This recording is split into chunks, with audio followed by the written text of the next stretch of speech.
কোন সূরায় কি ফজিলত শেষ বিষয়ে আলোচনা করা হচ্ছে আপনারা দেখুন। আপনারা এই চ্যানেলটি রিয়াজুল জান্নাত 786 চ্যানেলটি সাবস্ক্রাইব করবেন। এর সমস্ত ভিডিও লাইক শেয়ার কমেন্ট করতে ভুলবেন না।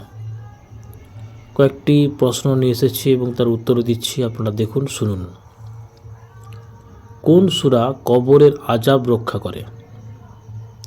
মানে কোন সূরা পাঠ করলে কবরের আযাব থেকে রক্ষা পায় বা মুক্ত হয় বা নাজাত পাবে? উত্তর হচ্ছে সূরা আল মুলক। কোন সূরা পড়লে জান্নাত লাভ হয়? সূরা আল আসর। কোন সূরা পড়লে দারিদ্র দূর হয়? সূরা ওয়াকিয়া।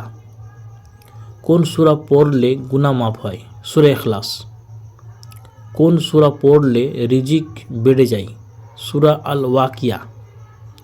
কোন সূরা পড়লে শয়তানের প্রভাব দূর হয়? সূরা নাস ও সূরা ফালাক।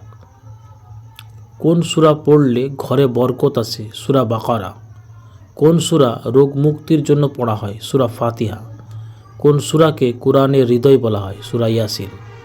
কোন সূরা পড়লে দুঃখ কষ্ট দূর হয়? সূরা ইনশিরাহ।